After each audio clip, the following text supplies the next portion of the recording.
Bonsai Anonymous here, and today we address the question of how important is it for you to be able to sing what you play, or at least hear it in your head as you play it. Well, it depends on the instrument. Certainly if you're a singer, you better have what you're singing in your head, or who knows what will come out. And many instruments require you to have at least some approximation of what you're playing in your head in order for the instrument to be played correctly. Brass instruments, for example. If I have no idea what I'm trying to play, if it's not in my head, I won't be on the right partial. It's just really difficult. I could do it probably, but not successfully, and most of the time I'm fighting to not do it, fighting to have in my head what's going on through my horn. And I find that most of the people that object to this opinion of mine are ones who don't need to do it to play their instrument. One would be a saxophone. For the most part, if you put down the right fingering, you're going to get the right note on the saxophone. And that's just not true on trumpet or trombone or any brass instrument for sure. Clarinet, probably. Oboe, probably. You could play it. But I think what would suffer in all of these cases is your pitch, for one thing. But I find that most of the people that object to what I'm saying are the ones who don't have to do it in order to get it out. You could play the notes on a guitar without having them in your head, and certainly the saxophone. But I think that for me, it's a better way to go to be able to hear it in my head. I don't particularly want to play things on my horn that I can't hear in my head. I can't hear. So for me, it's a no-brainer. I have to have it in my head what I'm playing or singing. Certainly singing, as I say, because if you don't, there's really no saying what will come out. And then the quandary is, what if I wanted to perform something that I couldn't really hear? For example, if I wanted to play a solo that sounded like Michael Brecker, okay? The problem with playing like Michael Brecker, at least on the trumpet and the voice even more so maybe, is that it's very fast and it's hard to hear what actually is going on. And for me, listening to Michael when he's really churning out the notes, it's more like a texture that I'm hearing with a kind of a Michael Brecker flavor to it, like Michael Brecker wallpaper, you might say. And his wallpaper sounds different from Coltrane's. And I'm talking about people who can play a lot of notes. Those are the two that I come to mind most easily because they're two of the most technically proficient improvisers. And so they can really play some things that most of us can't conceive of or even understand. I mean, I'll speak for myself anyway. So if I wanted to get that texture, that Michael Brecker texture, or that actually any texture, if I wanted to get a Charlie Parker texture, I've got to do what Charlie Parker does. And that requires me to understand what he's doing and analyze it. Then, and here's where the effort is, you have to get the sound of it in your head. I do anyway. I could play a transcribed Michael Brecker solo on my horn, but what I'm doing is reproducing something that's in front of me. In order to emulate it and make it successful, it's very difficult technically. I don't know that it's impossible on the trumpet. It might be on the voice, for me anyway. But how do you learn how to play anything you can't play or sing? It's the same in this case too. I can't sing like Michael Brecker plays. But if I wanted to, what I would have to do is distill what it is that he's playing. That means analyze it, find the sounds that appeal to me, and then learn how to perform them. And it's just like learning how to perform any etude or any exercise that's difficult. You start slowly. And I think it might be possible to learn how to sing a little bit like Michael Brecker, or even someone who's playing things that are almost impossible to sing, like Woody Shaw, you might be able to come up with something that has a little bit of that flavor to it. Most of the objections that I find to this idea come from, as I say, players who don't need to do it. Although I'm convinced that if they did do it, it would be more successful. I had a good friend who could play the saxophone, and he had no ear at all. I mean, he could really sound good, but how he did it was totally mentally. He would look at the chord progression and click into some pattern or something that would fit it, because he knew it would, because he was playing chord tones and so forth. And then he would do that. And he was so good at it that it didn't even appear that he was doing it. And I only know that he was doing it because I heard him improvise on some tunes a couple times that he didn't know. He hadn't analyzed, he hadn't practiced, he hadn't seen, and it was not good. It was not good. If you are tone deaf, and there aren't too many people that are, but if you are tone deaf, you should play an instrument that doesn't require you to have any tonal hearing. And I don't think that the success rate of doing that is very small. My friend was good at it and successful at it, as long as he stayed within the boundaries of what he knew and what he'd practiced. And I guess that's somewhat true for all of us. But I can improvise on something that I haven't heard before. If I listen to it a little bit, I may not be the best solo, but in most cases I can come up with something because my mind is analyzing the chords that I'm hearing and making judgments about what to perform. If I couldn't hear the harmony, I would just be faking it. And to me, that's what it is when you improvise something that you really can't hear. You're faking it.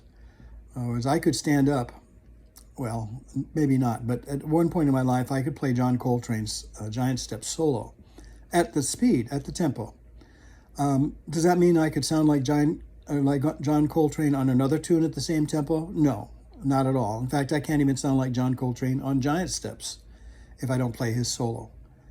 And for that reason, if I do improvise on Giant Steps, I'm not going to be playing anything like his solo. I can't. It's already been done better than I can do it. So that doesn't make any sense to me. If the tune is too fast and too difficult for me to accomplish this way, I just don't do the tune. I mean, when I was younger, it seemed to be a great challenge to pick tunes out that I couldn't play and try to play on them. As I get older, I'm less interested in doing that. I have enough trouble with the tunes I know. But it's instructive occasionally to improvise along with something that you have no idea what it is, what key it is, or anything. I often told my students to scat sing along with the radio when they were driving. This was back when there were radios, and I don't know what they use now, but turn the radio on in the car, and whatever station you're on, find some music and scat sing with it. You don't necessarily know the tune. You might if you pick a pop station and you know the pop tunes, but the idea is that your mind can actually analyze on the fly what's it's hearing and kind of correlate it with what it's heard before, and most of the time come up with something. And my students were often surprised that they could do this. But what's really happening is they're skipping all the technical aspects of their instrument if they have one. And I even suggested my students do it who play instruments like trumpet and trombone and so forth. It's very instructive, and I think it's probably good for your ear. And you will soon learn what it is you can do and what it is you can't. And I'm kind of at the point where I'm not interested in butting my head up against the wall of things I can't do at all. Up for accepting a challenge? Well, sort of. It's challenging enough for me to do tunes that I know. And I have more than enough of that to do without looking for extra difficult things to do or trying to sound like Woody Shaw or something. Like I say, I could play sort of a transcribed Woody Shaw solo, provided it wasn't too crazy and I could take the tempo down a little bit.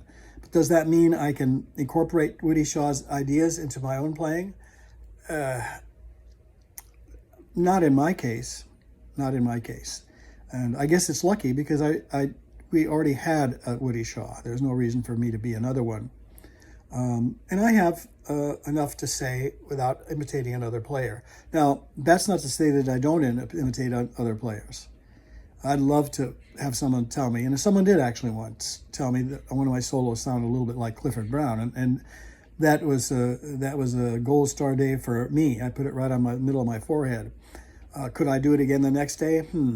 I don't think I did. So there was a wind of fate that came through me at that moment and gave me a few ideas that sort of imitated something that you might hear Clifford Brown do, and that's sacrilegious because Clifford Brown is a god and I'm like a slug here. But like I say, that one time someone said that sounded like Clifford Brown, and that really made me feel good. Another time someone listened to a solo that I played of mine that they didn't know that it was me. And they said, I think that's you. And that made me feel good too, because that means there's something in what I would perform that has my flavor, as I said. There's no mistaking when you're hearing Michael Brecker play a solo. No mistaking it. No mistaking Dizzy Gillespie or Miles Davis. There's no mistaking. Their personality is in their horn and it comes out. And I'm convinced that it's an effect of having a kind of mind that wants to do those things. And if you have that kind of mind and you are determined, then sooner or later it will show up. Okay, and how determined do you want to be to sound like Michael Brecker or Dizzy Gillespie? Well, we have two Dizzy Gillespies. We have Dizzy Gillespie, who's passed, of course, and John Faddis, who great trumpet player, great lead player, who kind of made his improvisational career on sounding like Dizzy Gillespie, and does it very well. Does it very well. But I'm not interested in doing that. I'm not. It's not that I don't like Dizzy Gillespie, but I can't do what Dizzy Gillespie or John Faddis can do. So I have to appreciate them and stand off from a distance and find something else. I remember Miles Davis talking about when he kind of was picked up off the street almost to replace Dizzy Gillespie in a quintet in New York City in the 40s when Dizzy had something else to do. I don't know, but according to the story, which may be true, maybe not. It's a cool story, though. Charlie Parker was in the club where they play in the daytime and said, I'd like to continue with the quintet here. And the club owner knew that Dizzy had departed. And he said, well, you can't. You don't. Who's your trumpet player? What are you going to do? And Charlie Parker looked down the bar, and sitting at the end was Miles Davis, kind of trying to mind his own business and not be too conspicuous. And Charlie says, well, there's a trumpet player right there. That's Miles. He can play. And Miles, I hope, looked at Charlie with an incredulous expression. Because from what I heard Miles say, playing with Charlie Parker, stepping into Dizzy Gillespie's shoes was a nightmare. And forced him, really, I think, to come up with his own voice. And I've heard him say something to the effect that he could not play like Dizzy Gillespie. He just couldn't. And that's no shame. That's no shame. There's only one other person in the world that can sound like him, as far as I know, and that's John Faddis. Of course, there's more somewhere in China or someplace, but that's the one I know of. And two is enough. Two is enough. I think that for me, finding a player that's a little less radical and trying to use some of what they do is more successful. And for me, the best example would be Chet Baker. Chet Baker certainly was a technically proficient player, but not like Dizzy Gillespie or Michael Brecker on the saxophone or Chick Corea on the piano. No, not that level. But he didn't need to use that level to say what he wanted to say. I don't remember him playing much double time. The other benefit of that is that most people can't follow double time anyway. It's musicians can't follow it. I remember transcribing a Dizzy Gillespie solo on something in college. Dan Hurley, what was it? Well, it was a tune. We all had to pick a solo on this tune, and I can't think of what it was. I got rhythm. I don't know what it was, but we had to find a solo by a musician on the set of chords and transcribe their solo and learn how to play it. And that was instructive to me. First of all, picking Dizzy Gillespie was not a great choice for me. Even at that time, I could sort of play. I was in college, but playing that solo took a lot out of me. But what it gave me was the knowledge that at double time, when you can hardly follow what Dizzy is playing, he's playing a lot of notes that don't fit the chords in any way, shape, or form. And the speed of it, just, you don't hear them. You don't hear them. I transcribed the solo, and I could not analyze parts of it. I literally could not find a way to fit some of the notes he played into the chords in any way that meant something to me. And it occurred to me that if you play fast enough, you can do a lot of things. It just doesn't appeal to me. I'd rather make a nice melody, actually an alternate melody to the tune. That's the way I say it. And a lot of times they're more complicated than the original. I mean, when I'm improvising on Cherokee, my notes that I'm singing are half notes and whole notes for the most part. But it is a good idea for me to do things that I can hear in my head.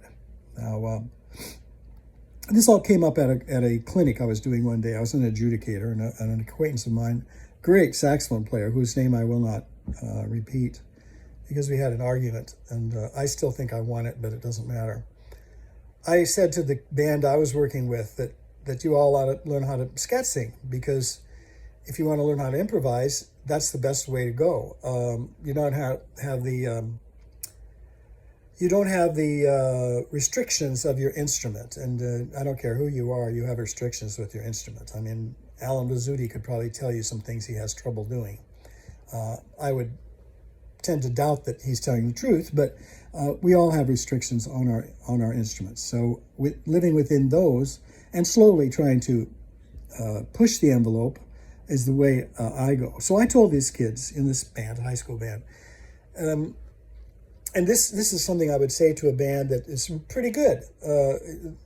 You work with them on stage for 15 minutes, you made a few improvements, and then you have a few minutes left. And I would often talk about improvising. And I would often say singing is the way to start. Because I would say you want to, at least, I don't know if I said it this way, but I would now. I want to create interesting and successful new melodies over the chord changes. And that can encompass a wide variety of things, but it requires me to have the sound of what I'm doing in my head. And of course, on the trumpet, you have to. You can't. There's no way you can get on the right partial if you're not, somewhat close in your head to what you're performing. And my acquaintance took big exception to that, and actually came in. We had a little argument right on stage in front of the kids, which is always great. He said, "I play a lot of things I can't sing, and I can't really hear." And if I were him, it's great to give advice to someone who's no longer with you. I wouldn't have said that. I wouldn't have said it. I wouldn't have admitted that I'm basically painting by numbers. In other words, my solo is a coloring book, and I'm going to put some colors in there that I know will work because I've worked on them before. I don't hear them in my head, but I'm doing it. And so we had an argument, and the fact that he was a sax player made it possible for him to make that claim, because on the saxophone, for the most part, if you put down the right fingering, you're going to get the right note. Of course, that's not totally true, but it's more true than it is for trumpet, I'll tell you. Trumpet has 5 or 6 notes at least on every fingering that you could come up with if you're not hearing the note. And I've done that. It happens to me more often on other instruments, like playing C trumpet, which I'm not that familiar with. I don't play in orchestras anymore, but I can often be on the wrong partial there because I'm hearing something in B flat and I'm playing it on a C trumpet. So I understand what happens to me when I don't have the sound in my head. I end up on the wrong partial, and I can go on for a little while being on the wrong partial and really not know it. So that's not for me. What I think the approach that my friend might have taken is that I play a lot of things that maybe are hard to hear, but I've worked on them and I do hear them. That may not be true on the saxophone. You may not hear them. And the same is true, say, for guitar. I've had some excellent guitar players, and I had a guitar player who was totally tone deaf, couldn't sing at all. But he had worked things out on the guitar that he knew mentally. He knew that they would work, because he analyzed it and saw what would work, and so he could still play a good solo, or pretty good solo, kind of mechanically, you might say. His fingers are in the right place and pull the right string and the right sound comes out. Because on the guitar, there's only one way to play each. That's not true. There's a few ways to play each note. On different strings, you could do it possibly.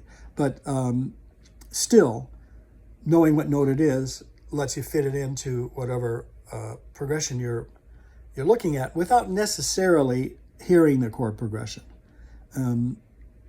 That would make it difficult for me, because I'm pre-hearing the chords. When I sing or play a line, in my mind, I'm hearing the next chord, and I'm going to probably subconsciously, in almost every case, come up with a line that's going to get me to that next chord in a convincing way, and that means by hitting a goal note or some sort of approach to the notes in the chord that make it clear that I changed chords, and I'm not still playing the same or singing the same chord.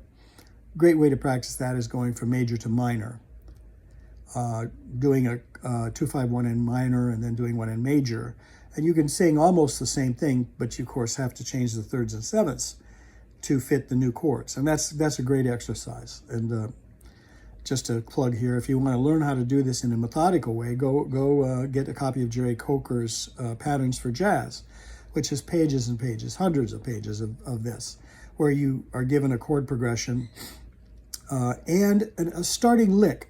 In most cases, they could be four beats or 4/8 notes, or even a measure or two, and then you perform this lick in the key that it's in first, and then as you look across the page, there's a series of chord symbols, and the lick is not written out again. And what you have to do is, one of two things: analyze the lick and see what's actually happening in it, so that when you play the lick in the next pattern, you do the same thing, only in that key. That's one way to do it, and then you could do it by ear. And that's harder. Those are all three versions of the same thing in different keys, and that's, for me, that's harder. So now, I don't know this for a fact, but I'm not sure that Jerry Coker intended for you to, and he may still be alive. Hello, Jerry, if you are, great. I think he intended it as a practice method, not necessarily for preparing yourself with dozens of patterns that you could use in these situations. What it did for me, I used this book for years. My original copy of it is just scarred up with all sorts of markings, because I tried things at slow speed and then tried to see if I could do them faster.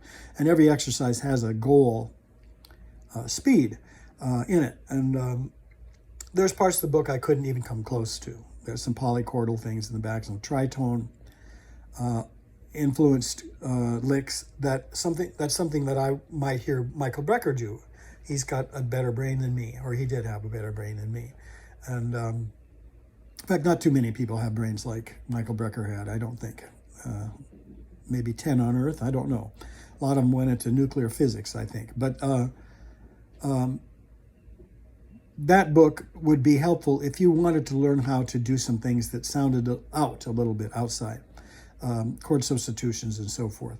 Probably the best example of that I can think of is David Liebman, a great saxophone player that just, I don't know, his mind is like a computer to be able to do what he does. And it is a wonderful thing to hear, but I can't listen to it for too long because it's tiring for my mind to try to keep track of it. Now, I'm a proponent of simplicity in many cases.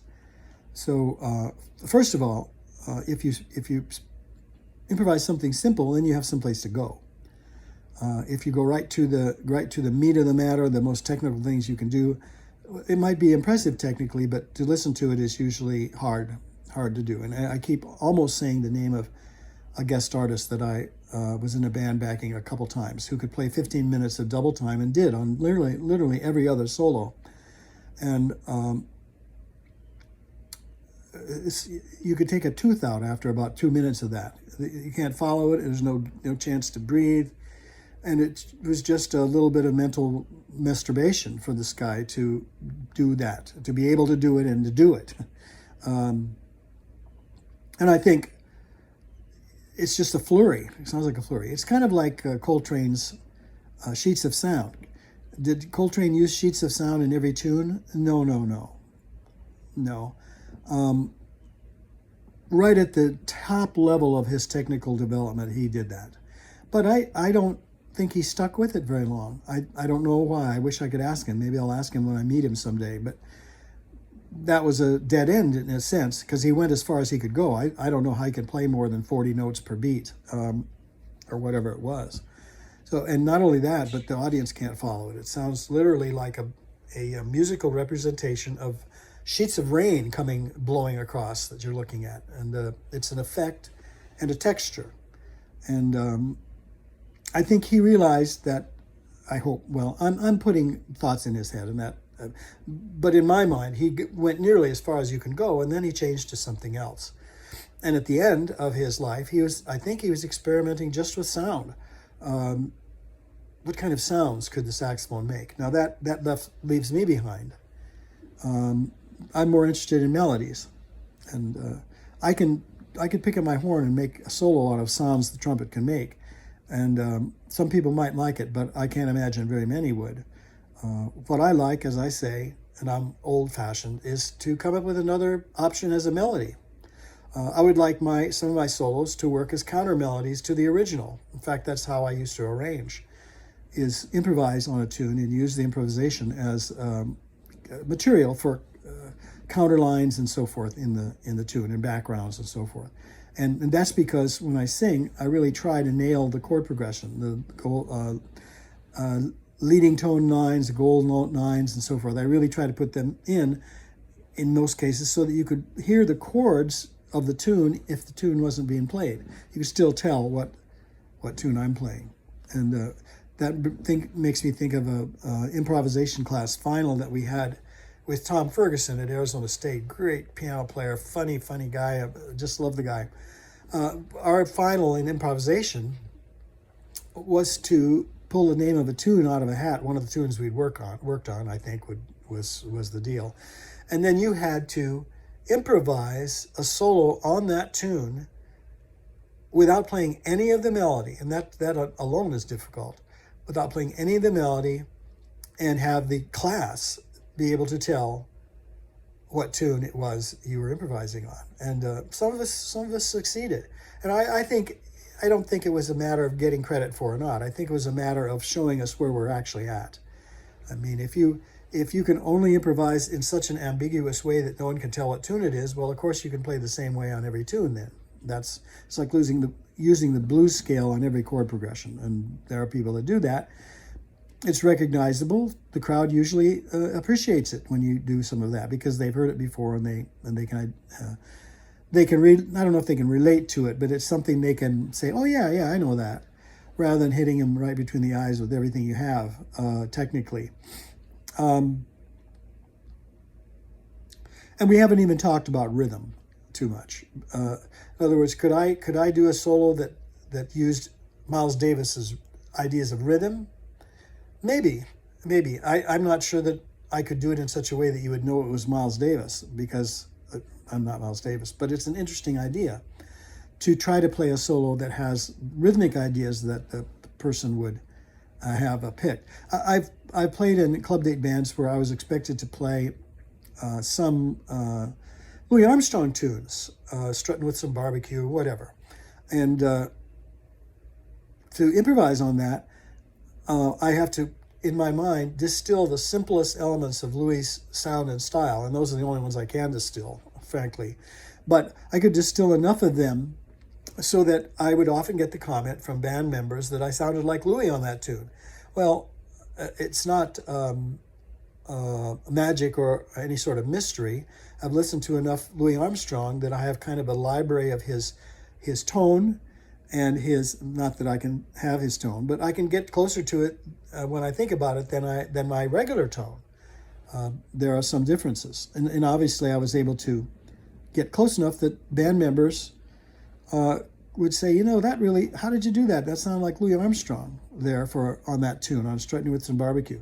Well, it's a matter of distilling the simplest ideas, as I say, the rhythmic ideas, inflection ideas, tone ideas, and somewhat the note ideas. Those are the hardest ones. I think those are the ones that come from farthest down in the depths of our minds, what notes we actually play.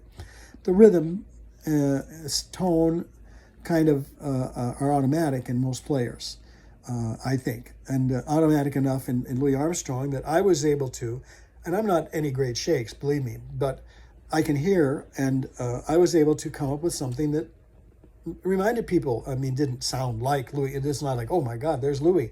No, it reminded them of Louis. And that was the same thing that happened. I think that I sounded like Clifford one time in a rehearsal of Joy Spring, which would be the tune to do it on. We were playing it in a college group, and someone said, that sounded like a little like Clifford there. Well, thank you. I mean, I'll take that. I'll take that any day.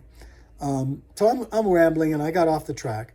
But the whole point of this is that I believe that singing is the approach to get to improvisationally, and then adapting some of those things to your instrument if your instrument isn't the voice.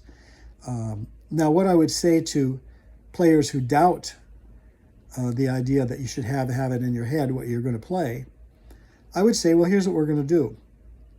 Let's say a saxophone player. You're going to improvise on this tune, and when I raise my hand, you're going to stop improvising on your horn, and you're going to continue singing in the style that you were playing at the same spot. Okay?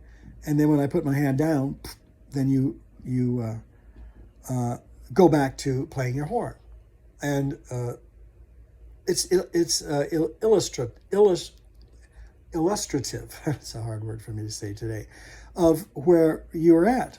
If you can't do that, because you obviously don't have the sound that you're playing in your head.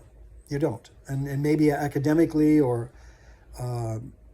strictly laboratory-wise you have the sound. But continuing to do that without the horn in your mouth is hard. It's hard. And I think saxophone players would say, who cares? That's not important. Well, maybe not. But to me, I like to have this, as I say, this alternate melody thing going on. And I go crazy sometimes. I do have some technical abilities on the voice, and I've really blown it a lot of times by trying to do too much. And so anyway, to recap, singing, for me, is the way to get to improvisation. Singing. And then when I actually improvise on my horn, my best solos on my horn were ones that I could have sung. And I hear, when I listen to myself sing and play, I do hear things going back and forth between the horn and the voice, licks and approaches to chord tones and so forth. So that makes me feel good because the same brain, such as it is doing both on my voice and the instrument. So that's a lot of talking. Don't feel discouraged by this. If you're a saxophone player, just start singing. I mean, I don't know for a fact, but I would be willing to bet $1,000 that Michael Brecker could sing quite a good solo. Now, could he sing a solo that has his signature licks and approaches to chords? Well, I don't know. I think he probably could at a slow tempo, but I would not be surprised at all if he could do it at the tempo that he does, or he did when he was improvising on his horn. But on the saxophone, you could literally do that. You could literally play a solo on your horn that wasn't going through your head at the same time. Now, the other side of this is it's kind of a weird one because I've been asked many times, what are you thinking about when you improvise? And the answer is nothing. And that is the true answer. And I've had to kind of justify that and make sense of that, since I say you ought to have what you're performing going through your head at the same time. Well, I think what in my case, what it means is that I'm really not thinking. I'm not thinking. I'm performing in my head a solo. And that solo is the one that I'm trying to get out my horn at the same time. Now, that may not be the exact causality loop of it, but I can bring those two in a line, saying I'm not thinking, and yet the melody is going through my head. Sort of like listening to a recording. Do you have to think for the recording sound to be in your head and go there? No. You can listen with a completely dulled mind. But I think when you're performing, improvising vocally or on an instrument, that this stream of whatever is going through your head, whether or not you're thinking. In fact, actually thinking, in other words, in my mind saying, well, what am I going to do next in some sort of fashion, is the kiss of death. It's like trying to play tennis while you're thinking about where the next shot is going to go. Well, unless if you're playing anybody that knows how to play, they're going to know that you don't know what you're doing, because you're going to be missing a lot of shots because you're losing out on the intuitive or the reflexive nature of the game, where you react to something and do something. And that's kind of what happens in voice improvisation. I hear something and I react to it. Now, I may be hearing it in my head. It doesn't have to be out loud. I can improvise mentally without a problem, without singing or an instrument. I just did it now. I did the first 4 measures of Donna Lee, and it can be done. It can be done. All right, so if anyone understands what I'm talking about here, please let me know what I'm talking about, because I'm thinking I'm going down the rabbit hole at the moment. This is Bonsai Anonymous out.